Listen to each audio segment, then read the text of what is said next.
everyone says naivety is like your complete superpower. Yeah, ignorance. 100%, because I don't know, if you knew too much at that stage, maybe we would have never done it. But it's crazy that we read the labels of food and we are all about clean beauty, but like no one talks about clean clothing. And we can see now actually that there's been a change and obviously people are talking about like how bad like synthetic workout wear is for your hormones. We realized that women were starting to question a lot more everything that they were exposed to in their daily lives. And so we realized that actually there's a real opportunity to create a health first underwear. Has there been another like DM or message that you've had that's like made you both go, wow, this is like what we're doing is like really changing lives? I think there's been one from a woman who was like in her 60s who was recovering from cancer. She was saying that this is the first time since her surgeries that she's found a pair of pants that has truly fit her properly and made her feel good about herself. Women have like, 8, 10, 12 step skincare routine. But then when it comes to their most intimate parts, they'll put like a 3-pound polyester And they're happy to spend, women are happy to spend like £80 on a beauty product or a serum or a face cream or gym wear, but then they find sort of £20 knickers too expensive. Before we get into today's episode, I want to give a shout out to a special sponsor, Sam Lawrence Recruitment. We all know that finding the right people or the right job can feel really overwhelming, and that's exactly where Sam comes in. He really just gets it. It's not just about ticking boxes, it's about connecting the right people with the right opportunities. He takes the time to understand you and exactly what you're looking for, whether you're building a team or taking that next career leap. So definitely get in touch. Trust me, you'll be glad you did. Charlie is a 3-time founding member of startup brands, taking each from 0 to 1 million within 18 months, across different categories, channels and countries, including launching operations in the US and Australia. He is now the founder of Plug-in Brands, an award-winning outsourced FMCG sales agency working with the fast-growth food and drink brands, and Dive-In Agency, a TikTok shop agency helping brands turn social commerce into real revenue. With a background in go-to market strategy, brand development and distribution through retail and wholesale channels, there isn't anyone better placed to help you supercharge your brand. Charlie and the Plug-in Brands team work with a host of brands, including Moju, Muller, Clipper Tea, Who Gives a Crap, and Lovecorn. So if you're in need of an extra pair of hands to really step on your growth this year, Charlie is the guy you need to be in touch with. Now, if you're running a product business and your inventory lives across spreadsheets, emails, and about 6 different systems, this one's definitely for you. Unleashed is an inventory management platform built for manufacturers, wholesalers, and retailers, giving you one source of truth across your stock, orders, and operations. It automates the repetitive stuff too, things like purchase orders, stock updates, low stock alerts, so that your team can focus on growing the business, not firefighting. They're already trusted by brands like Candy Kittens, Perfect Head, Borough Broth, and Refi, and they integrate with tools you're already probably using, including Shopify, QuickBooks, and Salesforce. So if you're scaling a product business and want to get your operations under control, head over and start a free 14-day trial. And as a Getting to Grow listener, you'll get 1 month free using the code GTGPOD. Getting to Grow is also brought to you by the Coconut Collab. And full disclosure, as I'm sure most of you are aware, I work there, so I know how much love goes into everything that we make. We're all about creating delicious, dairy-free, plant-based treats that do not compromise on taste. From our creamy yogurts to our indulgent desserts, everything's made with coconuts and a whole lot of care. If you're looking for something naturally good but seriously tasty, and my favourite is just our natural coconut yogurt, I have it most mornings with granola and lots of honey. Trust me, you're going to absolutely love it. Welcome to another episode of Getting to Grow. On this week's episode, we have Amelie and Oria, the founders of the Underdays, and I'm so excited to welcome on the podcast. Welcome. Thank you. Thanks for having us. I was just looking at, I was thinking about how I found out about you guys and saw you guys and was like, I must get in touch. It was obviously Instagram, and you did a big influencer campaign with some people that I follow, and a lot of them was promoting you, and then I ordered some and I was like, oh my God, I'm obsessed with this. And then my friend ordered some and she got the denim bag. And she was like, they'd be really cool to interview. And I was like, why don't I just Instagram them? And then, I did, and we're here. So thank you very much. Great. Good to know that our bags are... They're all over Clapham. Really? Oh my gosh. Good advertising for us. Absolutely. You should spend a day just doing the common and you would be shocked. All the girls. Oh my God. Yeah. I see them. that. I'll send a picture now and WhatsApp you every time. Because all the time... people have the Underdays bags. I love it. that. Underdays in the world. It is. It's fun when you... What's that like, actually, when you see someone, like, using the bag out and about, like, the tote? It's happened more to you than to me, I feel Yeah, it happens to me quite often. And then people will stop me and being like, oh my God, I love your tank top. Is it from the Underdays? And I'm like, yeah, it's from the Underdays, my favourite brand. Yeah. I also started it. Yeah. So let's go right back to the beginning, before the Underdays existed. What was your relationship like kind of with underwear before? And I guess what were you doing? How did you meet? Give us the kind of the details on that. Yeah, so we met at work, and our relationship with underwear was really, we just treated it as an afterthought, which is really why we started the business. I think it's not like we were two people who loved and were obsessed with lingerie or something. I think we started the business because we both realized that women are just not prioritizing what they wear underneath. And, as we worked in fashion and we worked in the fashion industry, and we just loved, obviously, apparel, beauty, activewear. And then we kind of realized, like, why is there this one category that is just completely overlooked by our kind of generation, which at the time we were both like in our mid-20s and, obviously dating, going out, being with friends, going to work, going to the gym. And we just thought, like, why isn't there an underwear product that kind of does it all? Yeah, because your stuff, it's really stylish while also being like super comfortable and stuff that you want to wear on like a run or a date. Like, it doesn't matter. Exactly. It's very much sort of being able to wear it on every sort of life occasion. Absolutely. And also it doesn't have to be a boring product. I think that's ultimately what it was also about, because we realized that, as Oria said, we were seeing that there was so many changes happening in different industries, like the beauty industry, activewear industry, where you had all these brands that were really sort of challenging their space and creating a product that's a lot more exciting, modern. But then the underwear space, when you looked at it, it was still very much that old sort of old school, lacy, strappy lingerie play that felt very outdated and not at all what Oria and I as customers were looking for. So you met at work. Mm-hmm. How did you guys come together and go, do you want to start an underwear brand together? We actually went to an underwear sample sale. Okay. And I think it was like Amelie had just gone through a breakup and she was like, come with me to the sample sale. And I was like, okay. And so we went, and, it was so old school. And it was obviously, you can guess which brand it was. It was a really sort of luxurious, lacy underwear brand, very expensive. And it was like, I think we were just looking around and there was nothing that we kind of even wanted to buy. And I said to Amelie, I was like, I've always had this crazy idea of starting like a beauty brand that was kind of like Glossier, but for underwear. And then Amelie was like, that's a great idea, let's do it. And I was like, are you joking? I love that. Yeah. It was a brilliant idea. Let's do it. And then literally from that day. Yeah. And I think ultimately it was very much like we always say, it's like ignorance is bliss in a way, because we had no idea how to go about it. But we're like, okay, just let's go for it. And then I'm sure we'll figure it out along the way. So it's not like we knew, we both didn't have any sort of entrepreneurship experience. We never did an MBA or any sort of training, to be an entrepreneur. It kind of just, fell into we fell into it organically, and we just went for it.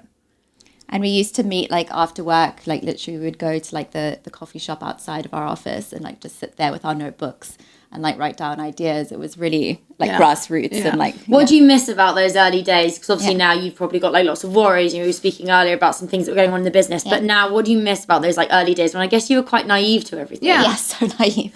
Didn't know anything. It's almost like I say it again and again on the podcast, but everyone says naivety is like your complete superpower. Yeah, ignorance. 100%. Because I don't know. If you knew too much at that stage, maybe we would have never done it, because we would have seen all the problems that could come along our way. But the fact that we went for it in a complete sort of novice way, it was just I think it was a good thing ultimately. Absolutely. And okay, so you're meeting outside, you're writing everything down in your notebooks.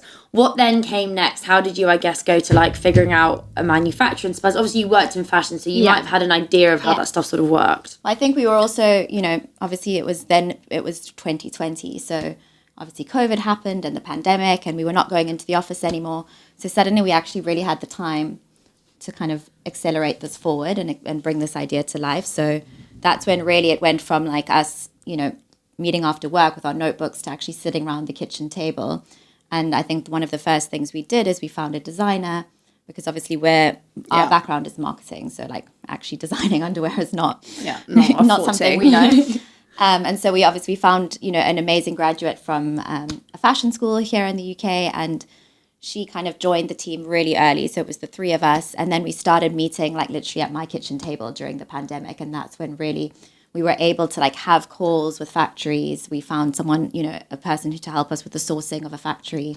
And we really were able to like take it from just an idea to actually being a reality. And did you hand in your notice at work on the same day? No, staggered, but pretty much around the same time. I think, it was during that COVID period where we were both transitioning into basically leaving our corporate job and then starting full-time Underdays. Yeah. And there's so much conversation at the moment around like what we put into our bodies and like how what we're putting into our bodies is like incredibly important in how you feel, in your mental health, in the healthiness of like looking at back of pack and like really looking at the ingredients. But you're right, nobody is talking about it in the clothing space. Yeah. So was that the premise of kind of the Underdays when you sat around that kitchen table? I think it's really developed because when we first started it, it was for us working in fashion at the time. And it was like, why is there, on the one side, you've got like really tight, sexy lingerie and that's really uncomfortable, and then on the other side you've got sort of granny pants from M&S that's sort of beige and boring, and we were like, why can't there be something in the middle?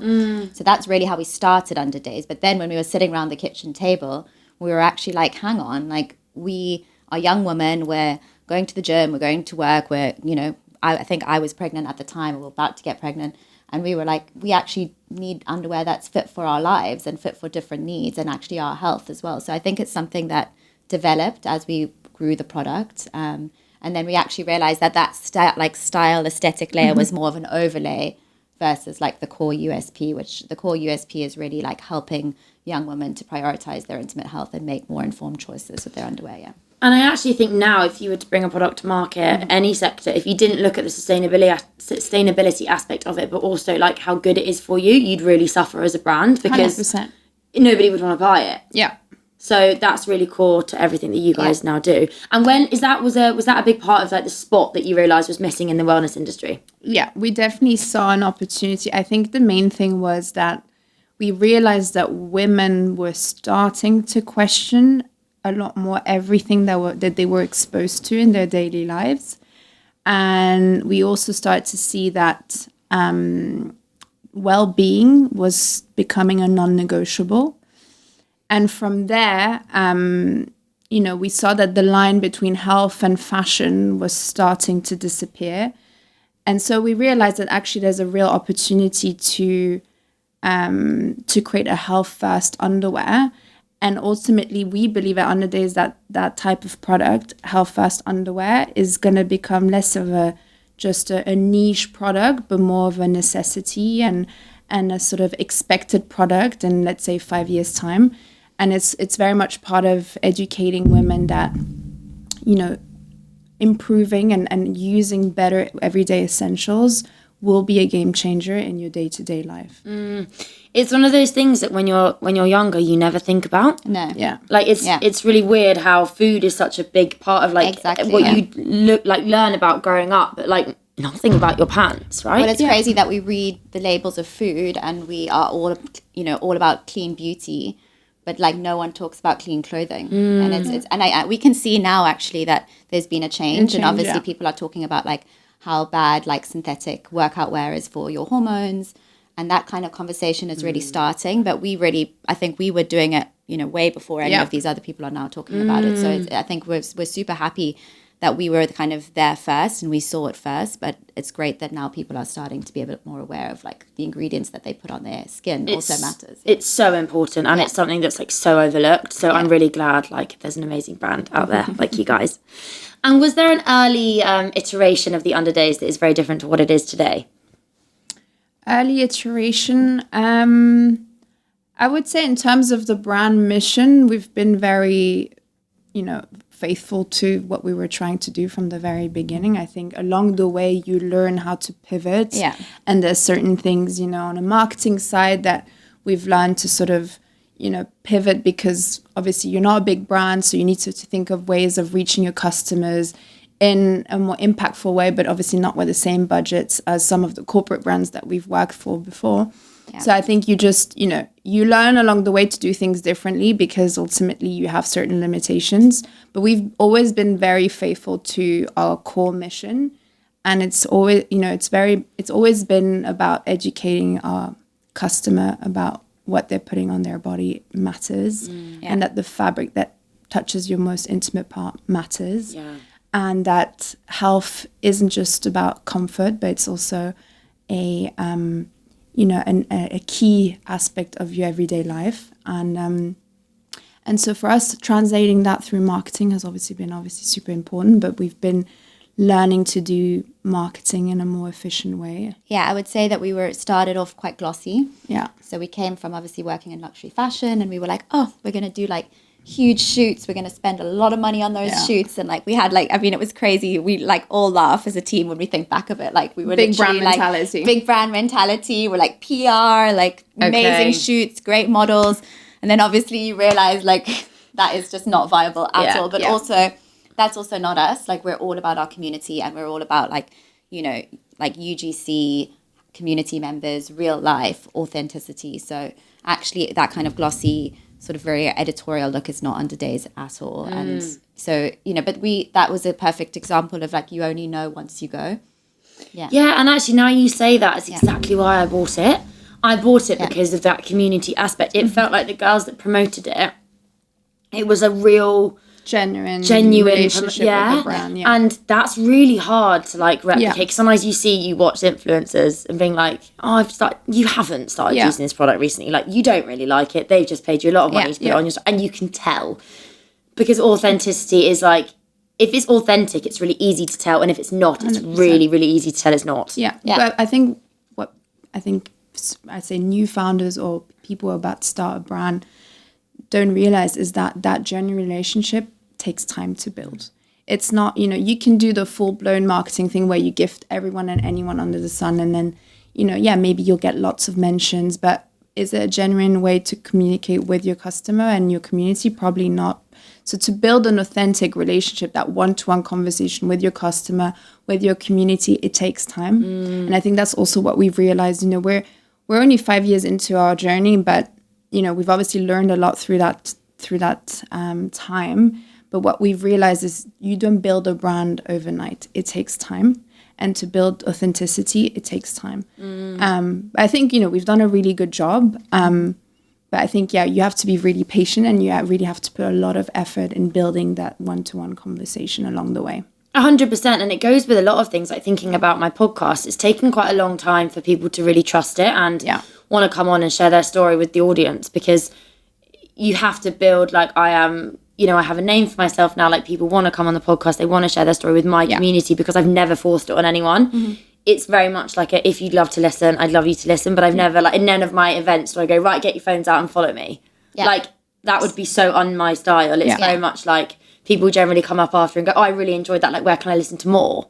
And that's how you kind of build the connection thing, because ultimately like relationships are, especially with the rise of AI, and that's a whole other thing, like that's true. Relationships are going to be the one thing that like it's irreplaceable. Totally. And was there something in the early days that you really got wrong about the customer? I think we had a line called the lingerie, and that was like a sexier. So we had, when we started, we had like what we have now, the workout, the everyday, and then we had one called the lingerie.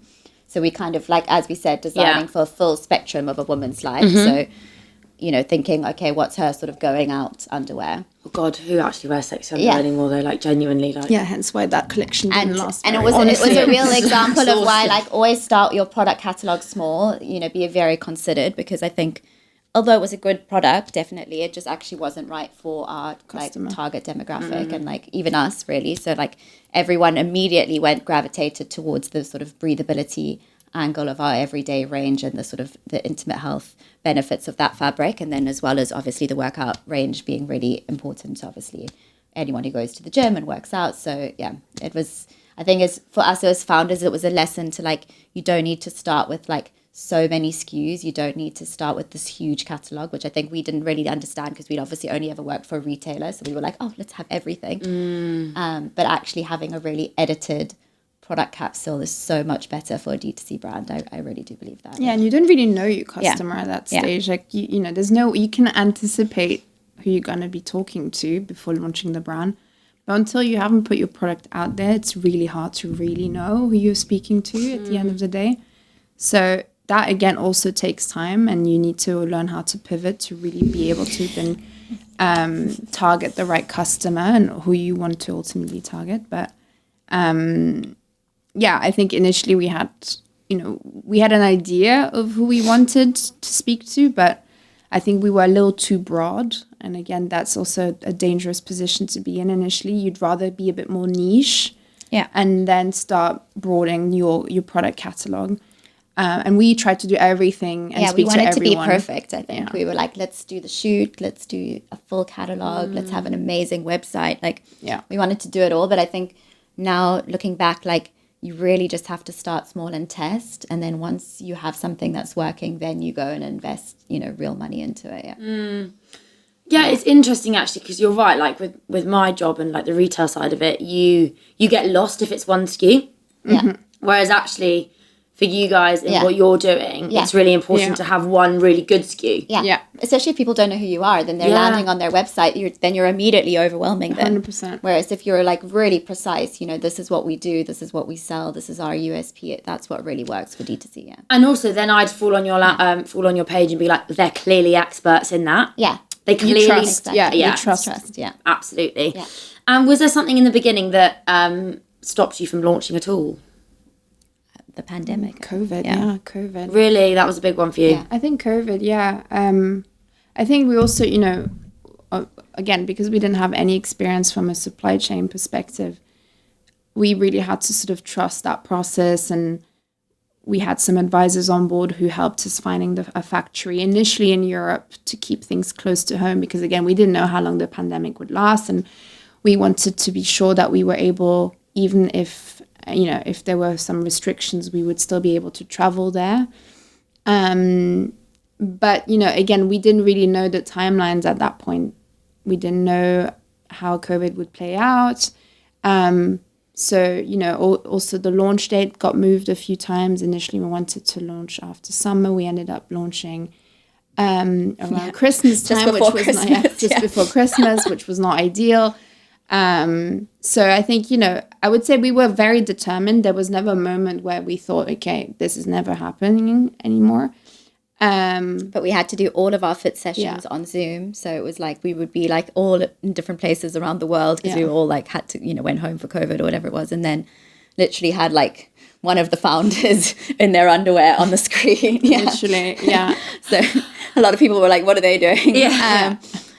But and then also like traveling, because our first factory was in Romania, traveling to Romania, like in the middle of the pandemic with, vaccines and face masks in the middle of the night. I remember that. Yeah. So it was just a lot of extra admin. Extra admin. Yeah. We were, I think a lot. Yeah. The fit sessions on Zoom were definitely interesting. Yeah. Because we had the pattern expert on Zoom, then we had our designer on Zoom, us on Zoom, and it's just like, you literally have to be with your bum against the screen, just kind of moving around and hoping for the best that you can see, and the adjustments, etc. But I think we were very determined, so there was never a moment where we thought this is never going to happen.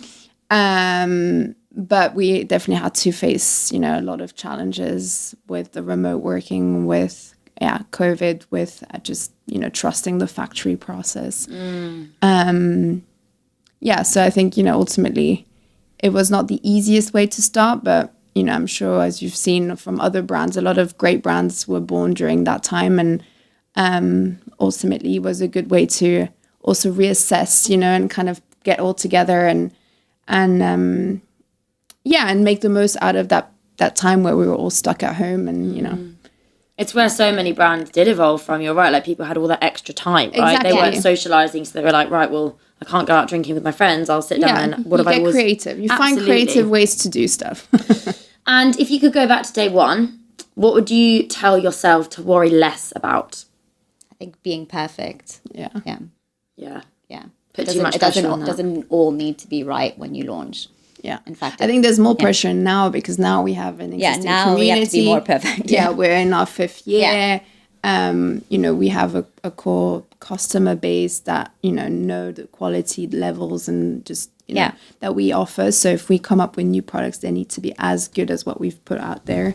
So now there's actually more pressure, but we were putting this pressure already on us. We could have been way more scrappy to start and then gone from there. And with your product, it's there's an educational piece around it as well, because you've got to obviously tell the story of like why the current underwear that girls are buying aren't great, and then obviously kind of sell the Underdays.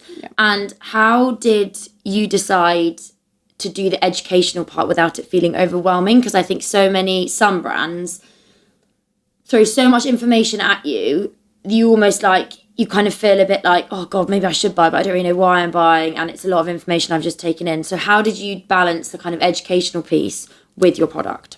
I think we always thought what was relevant to the customer. So obviously we are all, and the team actually, like, our target demographic, we are the customer, and, we've got different age ranges, different, everyone has like different sort of requirements. And we always, when we focused on the education piece, it was like, what would we want to read? What do we care about? And so that's why it always just felt relevant to our product and to our customer. I think we didn't try to do everything. We can't solve every single problem. We can't solve, we can't educate. We can't do numerous sort of reels and carousels and whatnot on different things. But we focused on like what really mattered to our sort of target demo, and that us as a team would care about and want to read. I guess the idea was never about scaring women about what we're trying to do. It was very much about empowering women with better basics. And that comfort isn't a luxury, it's a health signal. And then ultimately that education doesn't have to be, clinical to be credible. There's many different ways you can encourage education without being so descriptive. So, we've used different marketing channels, both on a physical front and a digital front, to bring that message out, and to ultimately encourage women to look at the fabrics that they're wearing down there and make better choices. And that's through our community, that's through our content, that's through our physical events. We do a lot of panel talks. We work with female health experts. We do pop-ups. So it's just, we try to diversify the way we convey education through our various marketing channels. But the idea is very much sort of, just encouraging women to, wear better basics. And you do it in a way that's like very stylish. Like, every time I look at your Instagram and I'm reading about it and I'm looking at it, and even looking at your tagged pics, so like who's tagging you in it and having a look at it, it's all in a really stylish way that makes me want to get involved. I've never sat there going, this is a really scary brand. It's more like, oh my gosh, I've learned a lot from just that bit of information. I think we're not trying to tell people what to do. Exactly, We're trying to have a conversation with them. Yeah. And, the responses, the feedback, we love that. Like, whether it's positive or negative, we pretty much always take it on board. Yeah. And just use that to spark other ideas and other sort of conversations to have with our community. Definitely. Yeah. And you mentioned about when you first joined, that you had like a big, the big business brain where you were thinking like big spend, big media, big PR. If that was one thing you had to unlearn, what would be another thing that you had to unlearn, I guess, from like the fashion industry that you were working in to what you do now? So many things, I think, because it's such a different model to what we do now. I think for us, it's probably sort of the approach around health over trends, maybe. Yeah, because I think, you can easily get sucked into trends and trying to keep up with the fashion calendar and getting lost in that, maybe. Whereas we've always been sticking to that health angle and health positioning and the mission we're trying to convey. So that has really helped us. I think initially we were trying to, just to give you an example, so 3 months in, we launched a new color. Oh, yeah. So 3 months into the business, we launched a new color and we made a whole shebang about it. It was, a huge campaign, lots of PR, put a lot of money into it. So again, it was kind of a similar pattern. But it was just a color launch. There was nothing special about it. It was literally our core product, just in a different color. That was a bit of a trending color in the fashion calendar. So we thought, okay, this must be a big moment for us. And it didn't end up being a big moment because even from a PR perspective, there wasn't that much to say. It wasn't really a story. It was just a new color.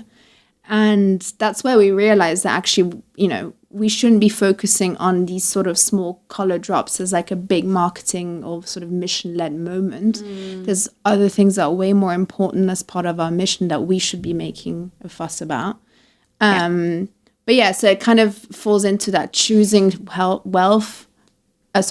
choosing health over trends.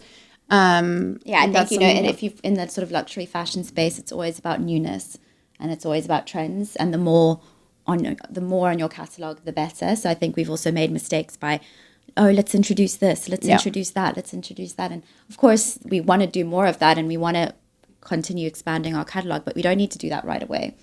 You just stick to what you know and what feels very genuine to you, and then, you know, you can organically move into new categories. And also there's a really big trend with fashion, I think, that actually like less is more. So invest in like, you know, one, for example's sake, 150 quid cashmere jumper, than having like 5 or 6 ones from H&M that bobble and don't look great after like a few wears. But you've got that one core gorgeous navy jumper that you know is like really good quality, 100% cashmere, that you'll wear and wear again, and it won't wear. So actually having less is becoming more of a trend. Like look at Vinted. Like people are rebuying other people's like expensive stuff because they can't buy it at retail. And actually I think investing in the really good basics. Like everyone says, invest in a really good structured white tee. You can kind of do anything once you have that as like with a jean.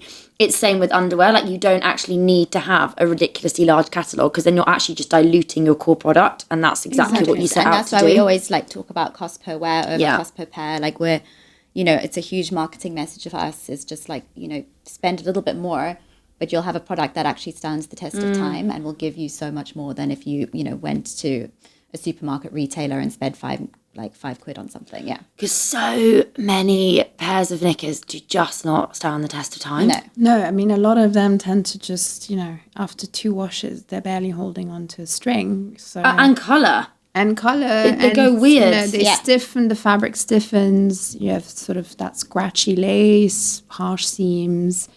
So, you know, ultimately what we wanted to create is a superior product that survives multiple washes, that you can keep for years, but that also has that soft, breathable, cloud-like fabric where, you know, you feel good, but also it looks good on you. And that middle ground ultimately is what made our customers so excited about the product.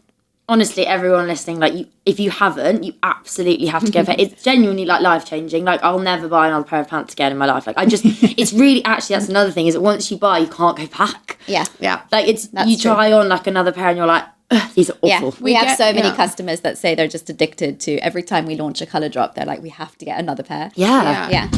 Well, I think also, you know, we've seen that a lot with sort of the purchasing behavior. A lot of our customers initially will come on Underdays and buy one pair because they've heard of us, but they're like a bit skeptical to buy underwear online. So they'll buy one pair, and then we often see that sort of that second or third order is like a proper replen, where they buy 6, 7, 8 pairs in one go, and they just completely replenish their underwear wardrobe. So yeah, we often get comments like, "Oh, I've just thrown out my whole cupboard and redone my underwear wardrobe from scratch with Underdays."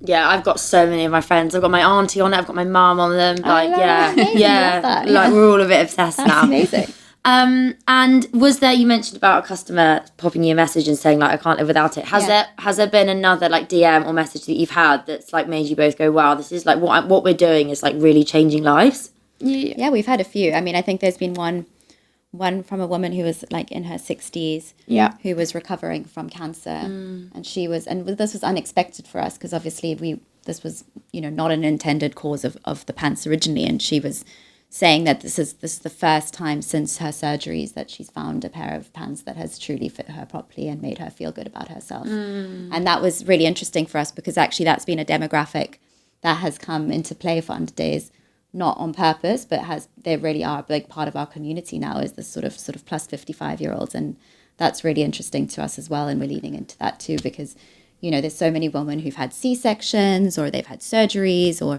they just, you know, feel like they not finding the sort of the pants that offer the sort of the right high waist for them. And they've really, like Underdays has connected with them. And yeah, I think we've really loved that, Yeah, that was definitely, it was a cervical cancer patient. Yeah, exactly. And I think it just shows that, even though we didn't reinvent the wheel with our underwear, we've made some very meticulous, thought through changes to the product that have actually proven to be much better for our customers. So things like having a 2 centimeters longer gusset, which is that internal lining, it gives that extra support and protection. So someone who's recovering from cervical cancer, you get that extra support by having that longer gusset. It protects you much more than your traditional underwear. We have a stretchy waistband where you can choose your rise. So if you want it to cup you a bit more, you can sort of lift it up higher. If you prefer it a bit lower, you can have it like that. We don't use any harsh seams. So we have very thin leg elastics around the product, which means that there's no harsh sort of... Yeah, it doesn't cut. Exactly. It doesn't cut in. There's no harsh seams that are cutting in. The product has these leg elastics that kind of just cup the legs and the body nicely. And then we have a very breathable fabric. So we use micromodal, which is a fabric made of beech trees, and it's twice as soft as cotton. It's much more breathable. It doesn't trap bacteria. So it's ultimately a great fabric if you deal with a lot of female health problems, infections, etc. So all these things, even though, again, we're not reinventing the wheel with underwear, it's structurally speaking, it's underwear like everyone else's product. We have made some conscious choices here and there to improve the product and think of these sort of everyday life experiences that women can go through. Yeah, it's a really special product. And I think actually the more you can shout about it and tell people and I think once people try, they don't go back. So it's a completely winning formula. I think it's interesting because you're truly trying to change the purchasing habits of people because it's just not a product that people prioritize. Everyone prioritizes their gym wear or their beauty products. It's because it's not on show as much. Exactly. Yeah. Exactly. Because it's something you don't walk down the street in your underwear. Exactly. But we always say what? Yeah. We would love that. Yeah. We totally should. We always say, why is it, that women have 8, 10, 12 step skincare routine, but then when it comes to their most intimate parts, they'll put a 3-pound polyester. And they're happy to spend, women are happy to spend £80 on a beauty product or a serum or a face cream or gym wear, but then they find sort of £20 knickers too expensive. And that's really... So much of our marketing has actually been around that, which is, so it's really about changing the way women spend their money, which has been a big, education piece for us. Yeah, hugely. It's I think we're ingrained. I mean, as a kid, God, I'm thinking of when I was at uni and school, we'd all go to Primark and buy the £3 lace packs, and unlearning that £3 knickers aren't good for you is half the battle because it's just, you're right, it's so habitual. It's so habitual. And then obviously M&S as well is a huge part of the culture here. And massive. Obviously we also love M&S, but it's just to, show women that you can spend a little bit more and you can get something that really lasts and does its job. And caters to your day-to-day Absolutely. life. Yeah. And what do you think most brands still get wrong about women's well-being? Good question. I think that they just try to sort of overlook women's well-being, or tell them what they should buy versus interacting with them. So I think we listen to our community and then we create our products. We're not prescribing anything. We're not telling you how you should do something. I think it's truly about that genuine conversation. And I think for so long we were just sort of, buy these products. These are what you wear. And don't worry about the ingredient label kind of thing. And now I think the actual education and conversation that brands are having with women has really changed. And that's why there has been all these incredible female-founded brands that have come onto the market that are really listening to their customers and thinking about them versus, we went to a trade show in Paris. Yeah, I was going to say that, that was it was a lingerie trade show, our category, and there were only men there. So... Yeah, it's ultimately been a very male-dominated industry for a very long time. Mm-hmm. So it was very much sort of that one-to-one conversation with the customer was between a male-dominated brand to a female customer. And, you know, if you think about it, how can a man know or be the customer? Yeah, bizarre. Yeah. How can he know what a woman's needs would be? So I think the first step was ultimately, you know, for the industry to have a bit of a change and having female leaders re-looking at the category, re-looking at the industry and thinking, okay, what do women actually want? What does the modern woman look like and what does she need? And, you know, for us, it's been an easy process from that perspective because we were the customer from the get-go. So even to think that, you know, a man in that position could think of what a woman's needs would be, I would find it quite hard. But I think it's an industry that's been very outdated and old school for decades. And it was about time that, you know, all these new underwear brands were coming to the market to be able to change the narrative and actually be able to relate to women's day-to-day struggles, health problems, etc., and create a product that's actually fit for purpose. Yeah, for sure. It's so refreshing to have like a disruptor in the category because you're right. How can a man decide like what it is that we need in that area? Like you don't have one of the things that we have, right? So like you don't even know. if they wanted, they're just not they're not the customers, so it would be very difficult to translate. And I think also needs. like, you know, D2C brands, female founded brands, like there's also agility. We can look at something and be doing a fit session and be like, actually, that doesn't work, or this customer has said they don't like this about our product. Let's change it. So we can react really quickly to the insights that we get and actually change something. Yeah. Whereas I think these big corporates that have existed for so long, they're not changing and modifying their product. They're just, this is what we sell. And so I think that's what really gives us a big competitive advantage is we actually listen. We listen. We read every single DM, every single email. We take that into account with everything we do. Yeah. We have a dedicated Slack channel where we put any screenshots of comments and feedback we receive so the whole team can see. And then usually there's some sort of takeaway from that and we can either implement it into the design process or it's a marketing comment. So yeah, I guess at this stage we can be extremely reactive and pivot very quickly if we need to incorporate something new that's coming from our customer. And that's the benefit as well of like being a small team and a small business at this point. Like you can be really reactive. You can see things that big businesses can see, but do not have. They can't turn it around in 6 months. Too expensive. Exactly. Yeah.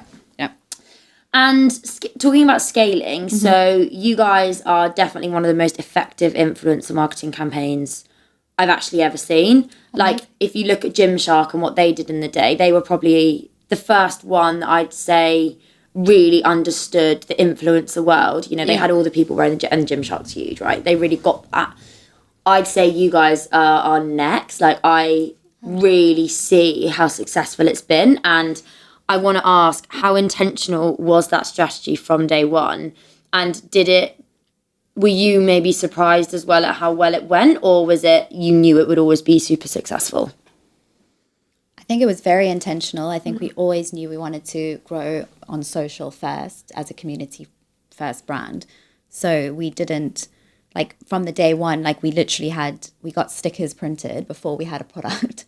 And we like had nothing else but these stickers. Yeah. And we literally wrote notes in our office, our co-working space, being like, this underwear brand is coming soon. And the stickers said, underwear has got a new face, the Underdays. And we shipped that to women all across the UK. Women, yeah, literally. And, you know, some of those women are still part of our community today that got those stickers. I mean, it's really sweet. And we actually even went around London and like was sticking stickers in pubs and like it was like everywhere. Sticker campaign. Yeah. But I think for us, we've always looked at influencers as not like influencers. We've looked at it as a recommendation from friends. So we've actually targeted women that we were like, you would be an Underdays customer. We think you'd love our product. Can we send you something? And that was always the strategy from day one, is it was really organic. We picked friendship groups. We picked women who we thought would like our product and were sort of like-minded. And then we sent them gifting. And that was really like from day one, I think that was core to our strategy. 100%. Yeah, I think that's where that authenticity we were mentioning earlier came from. It was very sort of grassroots grassroots approach, trying to to reach our customer the best way we could, and with the budget we had. And there were a lot of sort of mass gifting campaigns along the way. But it was all done in a very authentic way. It was never just purely sort of commercial relationships. No, we never did like sort of very sort of expensive influencer campaigns that were just sort of sponsored by Underdays. Like it was always, it had to be a conversation, it had to be real, and it had to feel like a recommendation from a friend. So, and I think that's where you can look at us, like where we have had true success is our social media growth. You know, we've never paid for a follower. We've never struggled to grow in followers because we've just always been very, very social first and really speaking to our community and thinking about what would entertain them, what would they like, and what would they want to see from us. I think that's key. It's thinking, always putting your brain in like the customer, like what do they want to see from you? And I think that's how you can grow really organically, is really looking at and thinking that's something they'd want to see, that's content that they'd want to follow. And was there like a particular influencer or someone that really like stepped on your following, or that you can put quite a lot of success to a day in D2C to? Definitely in the early days. Yeah, I would say in the early days we were more reliant on certain creators. Like there was so much excitement of like a macro influencer posted about us in the early days, and like we directly see we'd see the correlation with revenue. Now it's hard to tell. Yeah, now it's a bit harder. Yeah. Okay. Also because we work with more people. Yeah. Back in the days it was like if we had one that was performing well, you could see it instantly on revenue. But along the way we've really built sort of a core group of women that we regularly re-engage, and not just on a digital side. We also do a lot of physical events where we always try to bring them to the event. We do physical sort of gifting events, gym classes, sponsored classes. We always try to sort of re-engage them beyond just sending product, and I think that's also really helped in building a close relationship with all these women along the way. And I think also, you know, we've really learned that obviously micro influencers are best suited to Underdays. Like we've obviously worked with some amazing macros, and they've been, you know, they've done a lot of great things for the business, but having that community of women who are building their own following, who are starting their own careers, they truly have been like the biggest benefit to us. Yeah, I also think sometimes when they get too macro, which is so unfair to say, because ultimately like they've just done a very good job of growing their following, like ultimately, but on the flip side of it, you do lose a bit of authenticity, and I think in who you become. Exactly. You also become a bit less relatable. Yeah. So some really big influencers that, they may have started with, like, obviously they would have started with one follower one day, but now if they're in the millions, your lifestyle's very different to mine. Yeah. Like, I can't do what you do. So, like, you can promote something, but, like, it's not relevant to, like, my day-to-day. Exactly. And we're like, those people are posting about Chanel handbags, like... Hermes that have, like, got an appointment, and I'm like, well, good for you, honey. Yeah. But, like, I don't. Okay.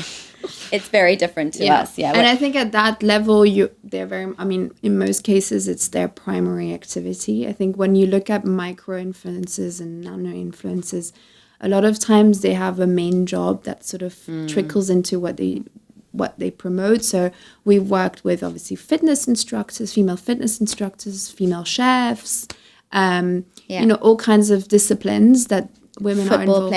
Football players.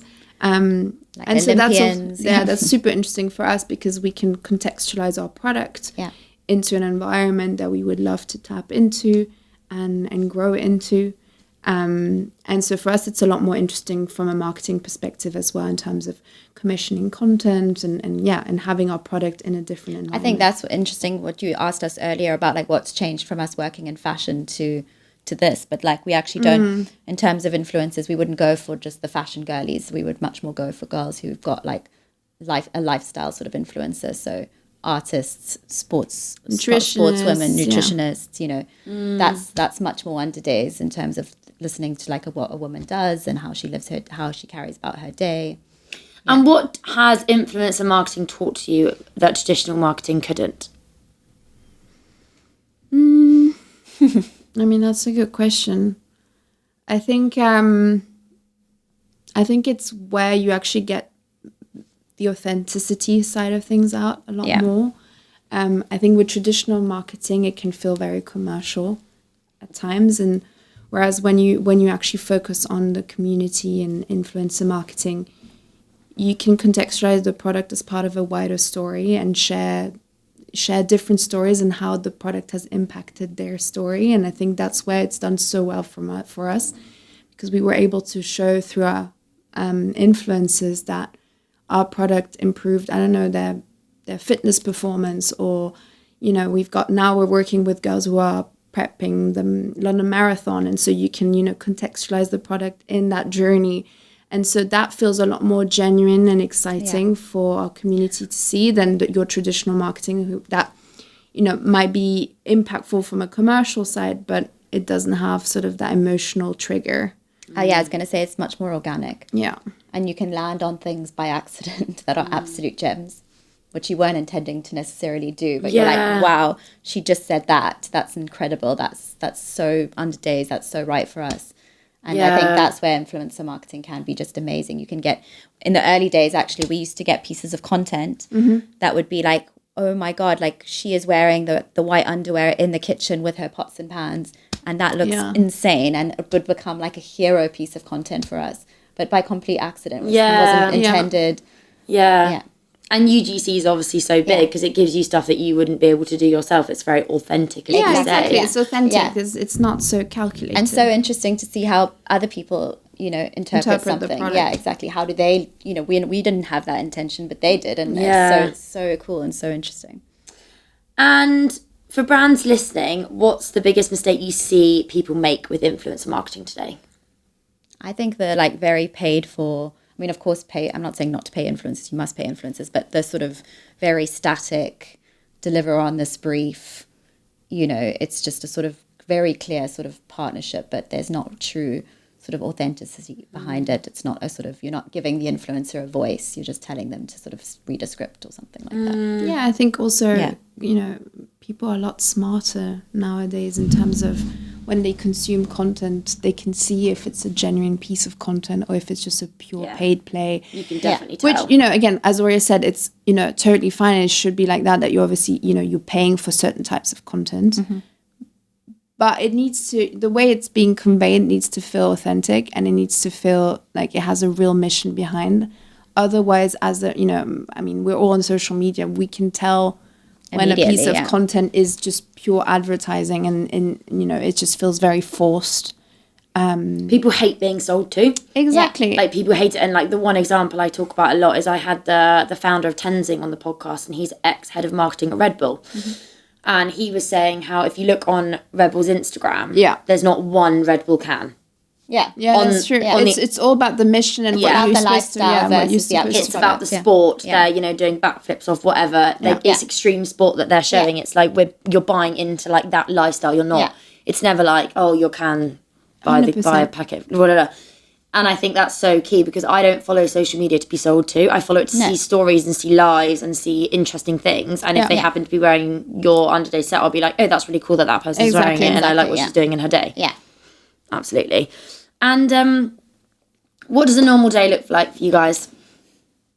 Normal day looks like, I mean, we right now, you know, we're still a very lean team. I think one thing to point out is that we're still the team that we started off with. So I was shocked when I found that out. I know. Like when I met you and I was like, so where's the team? And you're like, it's us. I know. And I was a lot of people think we're like a huge team. I know. I thought you were huge. No, like a 50-person situation. Even our office was like, so it's just you four. Yeah. You're like, You're like, and they're like, this is the Underdays. I'm like, yep, this is the Underdays. Yeah. Which is amazing. It clearly shows that you've given like global scale already. Yeah, we're very good at, you know, acting like a big brand, but we're still a very lean team. Everyone that's on board has been on board since pre-launch, so 5 years ago. So our day-to-day is basically at this point right now still very much, you know, wearing multiple hats. So it can be, you know, Oria working on the financials, I'm drafting a contract, then we have to review a product design, then it's, you know, reviewing an influencer marketing strategy. It's basically, you know, no day is the same, but we're very much sort of still wearing a lot of different hats. Yeah, it's all hands on deck. Which is really, I think our team do love that because, Yeah. you know, as young people, it offers you so much, sort of such a dynamic career. You're really not like, I mean, if I compare it to previous jobs, obviously I've had and Amelie's had, like, you're not sitting there working on one thing. You're doing so many different things and having to think so broadly. And you can have a great idea and then it's like, yeah, let's just do that. And then, that's really nice. Yeah. You can, and also you've got a sounding board of like 5 core people that have been with you like the whole time. Yeah, and everyone really believes in the mission. But yeah, it's never a dull day at Underdays, and you know, Always a problem to solve. Yeah, every day there's either a great thing to solve or a bad thing to solve. But yeah, we all have to be very flexible in our to-dos, just because as I said, we're a very lean team, and we are looking to grow the team this year, but we are doing it very carefully and because obviously we've been a core team since the beginning, and whoever we have a strong culture as well, Yeah. which I think is really important. Yeah. So whoever joins the team really needs to fit the culture and needs to believe obviously in the mission long term.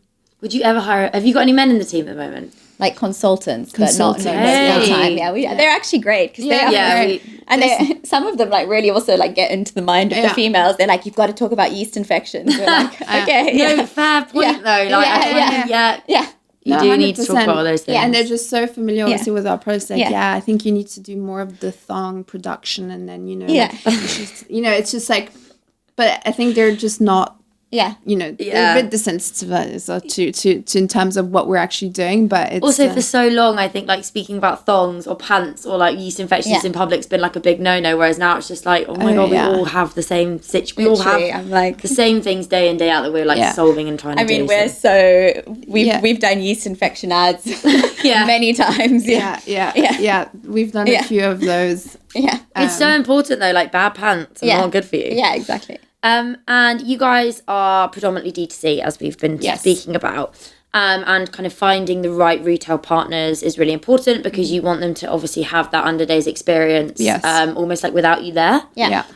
So what's the kind of plan for more, I guess, brick and mortar?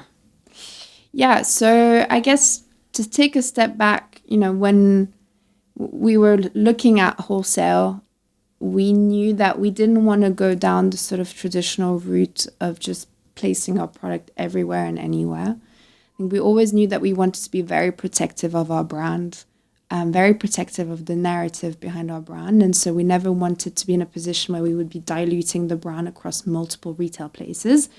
So the way we've been approaching retail, and obviously we're at the very beginning of that journey, we decided to look at, places where we knew our customer would be, and not necessarily go down just a sort of traditional department store route, where often cases you will end up, on the 5th floor in the lingerie section at the very end on a hanger, lost among a lot of different underwear brands with no sort of branding narrative context around what your product is about.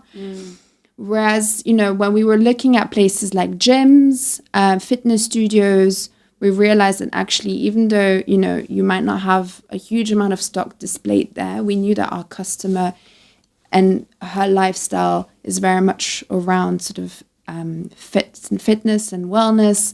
Our customer goes to the gym quite regularly. She'll go to Pilates studios, she'll go to traditional gyms.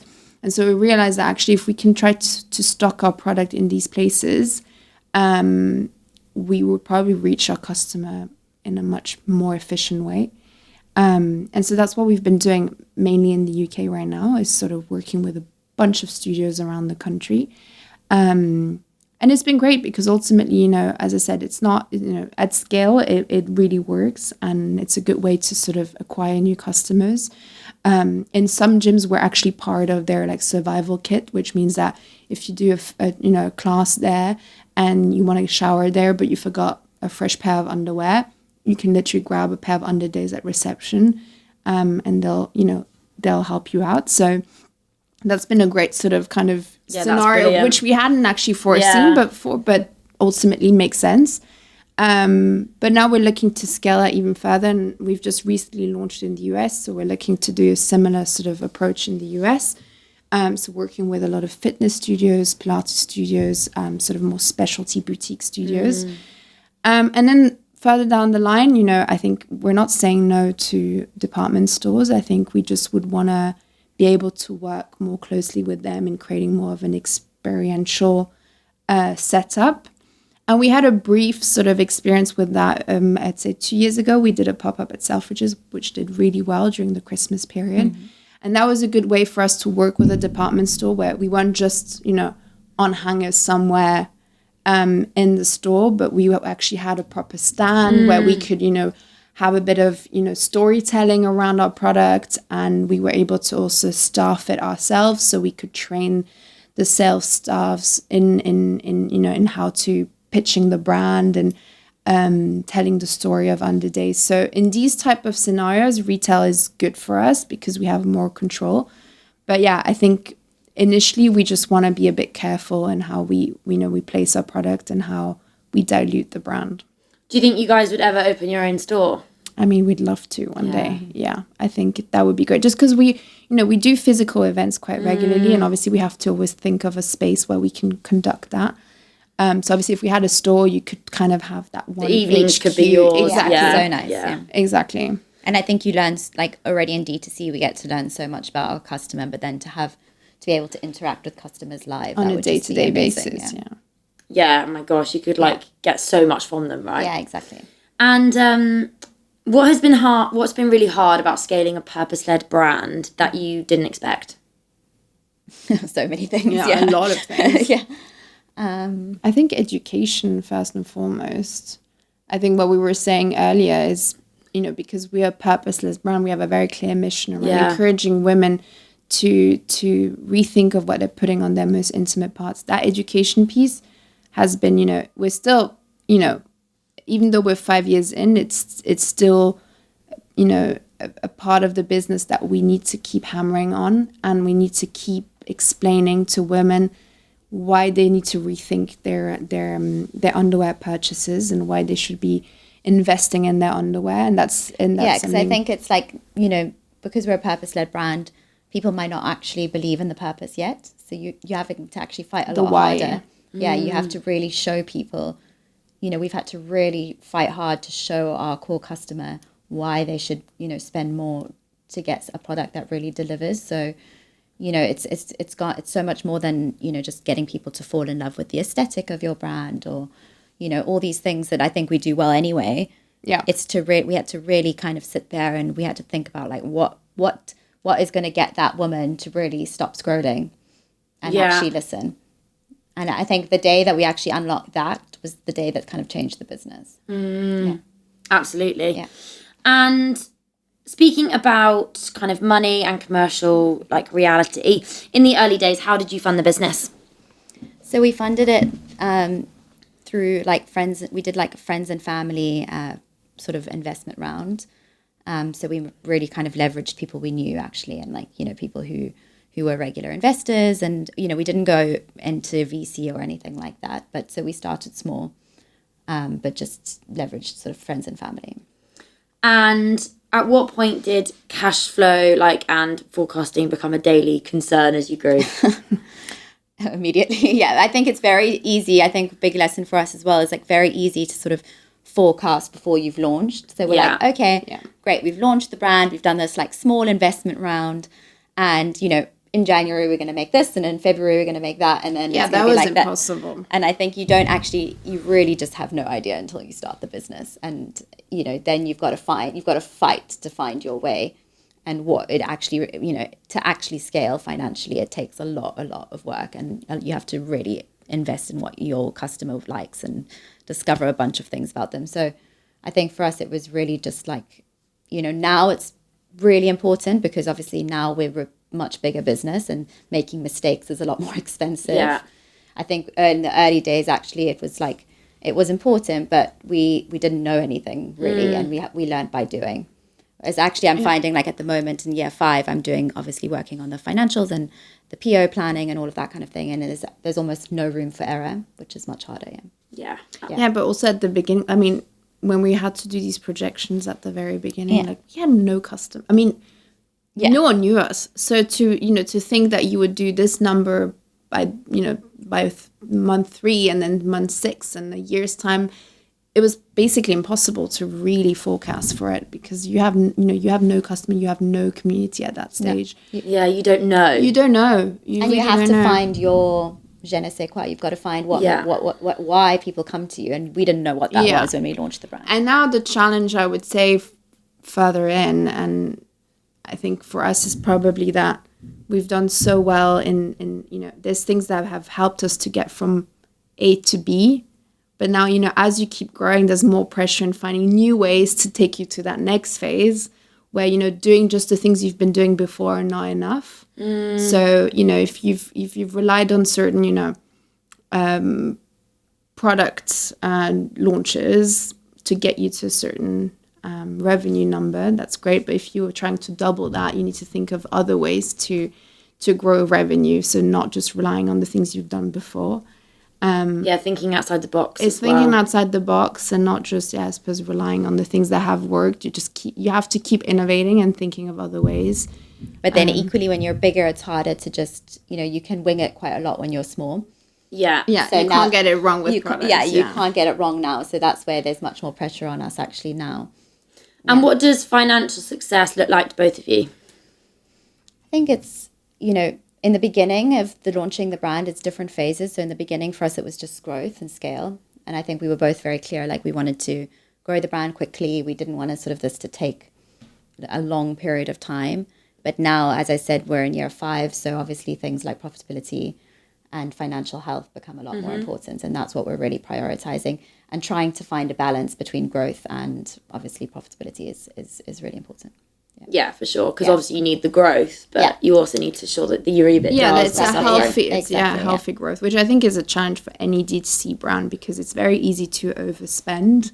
I mean, you just continue spending on marketing if you could. It's just like it's a never ending. You could go down that route, But then, I mean, we've been exposed to founders in the D2C space, not necessarily in our product category, that would tell us, I don't know, oh, we've made 8 million last year, but we've spent 8 million. And Oria and I would be like, well, I mean, that to us, that would, it would be more of a stressful situation to know that we've made the amount that we've spent than, to make maybe a little less, but you've spent way less than what you've made ultimately. So, I think it's just finding that healthy balance, which, any D2C founder you would speak to would say it's obviously that ideal middle ground that anyone would want to achieve.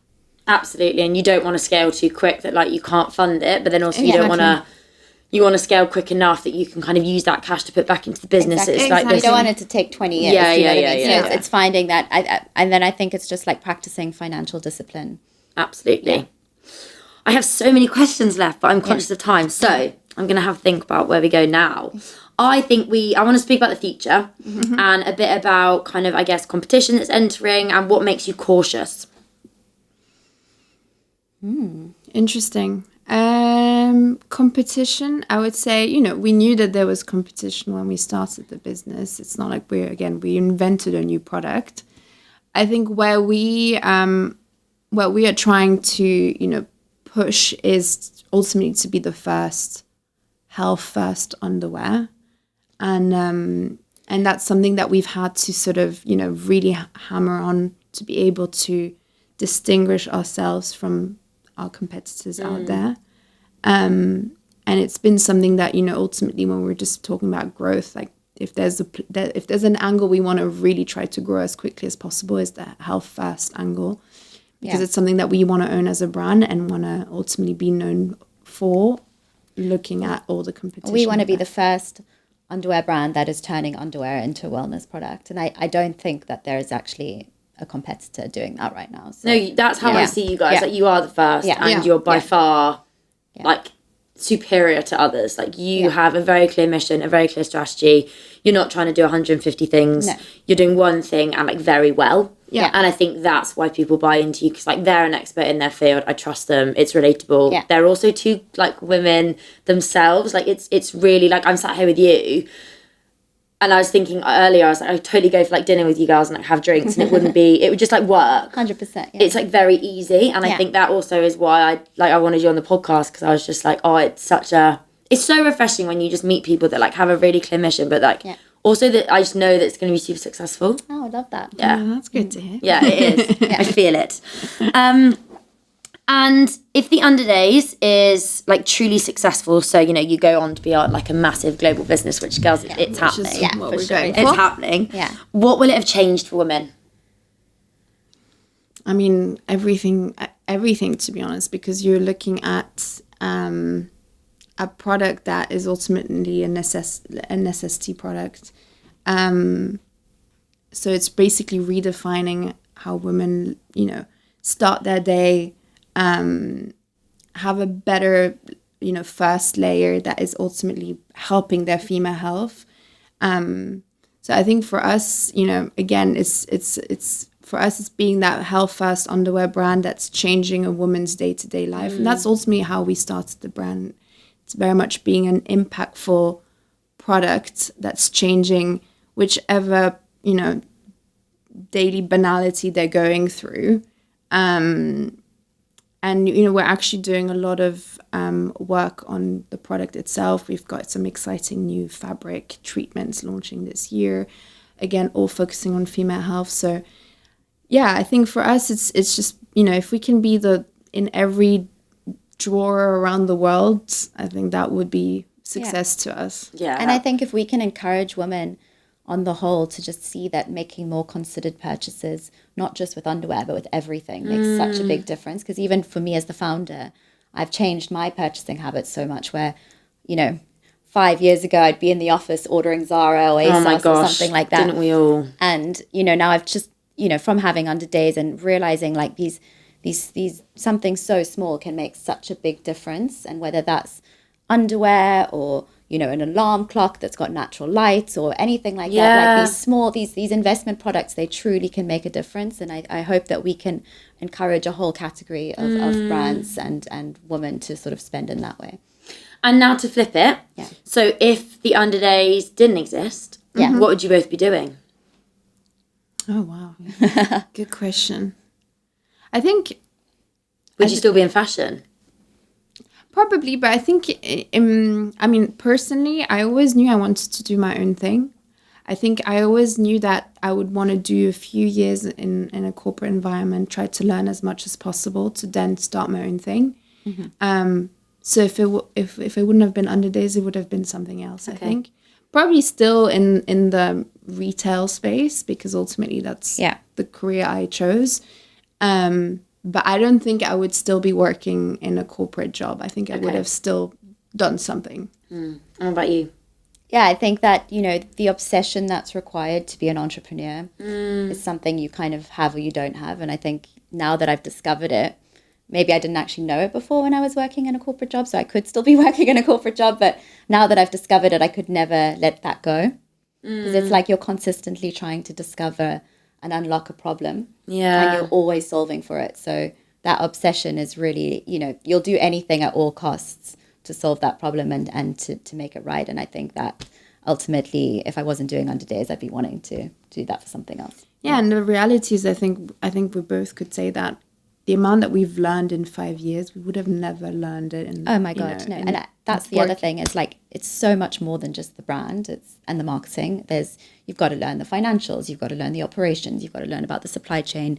You know, you can't, it's not, you've got to do HR. You've really, your brain just gets so unlocked in so many different levels. And I think good founders are the founders who sit there and actually learn about every single piece of the business. You can't just do the sexy parts.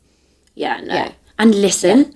Yeah. Like listening is such a big part of it. I think people are very like to listen is it's a hard thing when we're like distracted all the time. But ultimately, like if you sit and you really listen to what's going on around you, what's happening on socials, and you learn so much more. And actually, you can take a step back from it and go, "That's really working. I'm gonna like look at this more." Exactly. And what are you building now that your future will be grateful for? Ooh. Our future or Underdays' future? Your futures. That your kids get to wear great pants. The kids, we need to do a kids line. Yes. I didn't even think about that. You do. Yeah. Well, I think, I mean, I don't have kids or has kids, but I'm sure. Honestly, by the way, when you said that, I honestly, like, my brain just, like, went to another planet because I did not think you had babies. Not that, like, I don't know what that even means, but you know what I mean? Like, I was just like, what? I know. Because what? I'm shocked at that. I'm shocked as well. Can't believe it, Because, like, I thought, well, you must be, I thought you were my age, like, really young. I think you are. We're old. You're not old. You're not old. No, but I mean, I don't know. I mean, I don't have kids, but I would say, like, the day I have kids, I would say probably, to, hopefully, having a mom that's passionate about her job and her project and, is busy building something. I think that's a nice reflection on the kids and ultimately a nice, it's something I would love to be able to convey. I think it's so nice to one day think that kids will be proud of what their mom does. Yeah, that's really not just be like, oh God, my dad this or which, not to insult the men, but like, I think to have kids that are like really proud, would potentially want to work for their mom or tell their friends about their mom, and then just in general, just being a female founded business to encourage other women to want to start their own businesses. And to be empowered at the dinner table, to be like, wow, this is what I did today. I also deserve respect. Which absolutely. Thing, yeah. And do you see the Underdays with an exit in like 5 to 10 years, or is this something that you want your kids to be like, right, no, you're going to be working in socials. Come on, let's get you in the business. I think they're a bit young. Not yet. When they're get them to work. Content creation. Yeah. I mean, who knows? I mean, listen, like we never created Underdays to, for a short, short exit and just sort of, have a very quick growth journey and then just drop it. For us, the idea of Underdays was very much about creating a long-term brand that could, stand the test of time. That being said, if, one day we have, an incredible opportunity, would we consider it? Maybe, I don't know. But I think right now what we're focused on is to really build a global underwear business, a health-first underwear business. And, until we're not there, right now there isn't really a conversation of exit or not. Yeah. I'd really say like it's truly very genuine to both Amelie and I that we're doing it for solving the problem. Yeah. Like obviously making money, everyone does care about that. But it's for us, what drives us and gets us up every day is actually building this business and our customers and our products. So for us, it's whatever direction that takes us in, we'll be happy to be there. But it's truly about what gets us up and gets us excited is building this brand. Yeah. Well, I'm sold. I was already. But if all the men listening go and buy your girlfriends like a full set. Actually, Elliot, I'm looking at you now. You need to go get Kate all the Underdays set. It's Valentine's Day tomorrow. It is Valentine's Day. Come on, it's time. No pressure. Quick fire round with the founders of the Underdays. We have Amelie and Oria here. So, one belief you've changed since starting the business. Don't need to be perfect. One decision that changed everything. Health over trends. One thing you'd do again in a heartbeat. Start the business. Love that. One thing you'd never do again. Overspend on marketing. And finish the sentence. What has getting to grow taught you?